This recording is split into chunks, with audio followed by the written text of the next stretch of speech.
Brown leaves, deformed leaves, no growth at all, and spider mite infestation are some major problems we deal with as we grow Alocasia plants indoors. And these are signs of improper care. So in this video, I'm going to provide an in-depth care guide to develop a bushy and healthy Alocasia plant. Just by following 5 essential care tips, you can reduce the risk of damage and improve the growth of the Alocasia plant. Most Alocasia species are native to the tropical region of Asia, and they require consistency in soil moisture than other tropical plants. Although watering depends on the soil type, pot size, temperature, and other environmental criteria, however, the plant prefers to be watered as soon as the soil feels nearly dry in order to prevent dehydration, which causes droopy leaves. But it doesn't mean to water the plant more than its requirement. This plant grows from bulbs and can rot with long-term soggy conditions of soil. They like to be moist but not soggy or saturated. So I like to take the soil moisture before watering. Insert a stick about 4 to 5 inches deep into the soil. Take it out and feel the soil moisture. If the soil feels like it will dry by tomorrow, I consider watering the plant thoroughly. You can use a moisture meter to observe the soil moisture. In the summer, you need to water very often, like once every 2 to 3 days, because summer is their growing period. But in winter, the plant becomes dormant and rarely pushes new growth, so watering once a week will be sufficient. The roots of the Alocasia are fragile and grow very fast, so they prefer well-draining, slightly acidic soil that helps the roots uptake nutrients spontaneously. So I prepared a well-draining, slightly acidic and nutrient-rich potting soil mix for Alocasia that improved the root growth so much.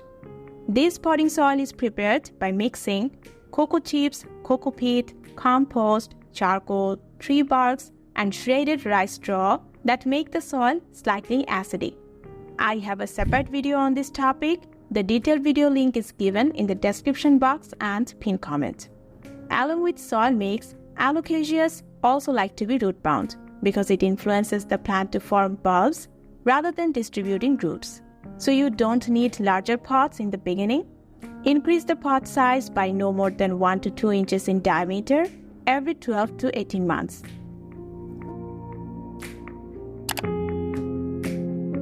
Monthly fertilization with nitrogen and phosphorus-rich fertilizer improves the overall growth of the Alocasia plant. Phosphorus helps to thicken up the plant base, and nitrogen improves the leafy growth. I fertilize the plant with organic manure once a month.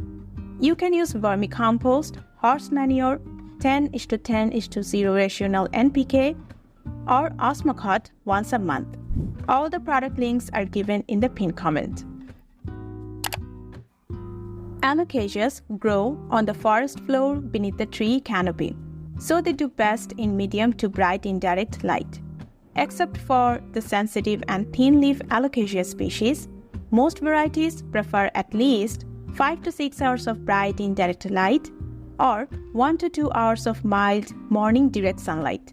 I found that the leaves face upward and look compact if they receive 2 hours of direct morning sunlight. If your area doesn't have the access to natural light exposure, keep the plant under grow light for 15 to 16 hours a day, which also maintains the compactness of the plant. Also, Alocasia species can grow in full sunlight as long as the humidity levels are extremely high. Now, how much humidity does Alocasias prefer? About 60% humidity in the surroundings is considered ideal for most of the Alocasia varieties. But some can thrive with as low as 40%. Add a humidifier near the plant if the humidity drops down 45%. Otherwise, USDA zones from 9 through 11 experience growth throughout the year in Alocasias. Now, propagation also is a part of plant care that allows us to get free plants. I have a separate video on Alocasia propagation. Check the video that is displayed on the screen if you want to learn more. If you have any questions or suggestions for Alocasia care, then feel free to share in the comment below. Thank you so much for watching this video, and we will see you in the next one.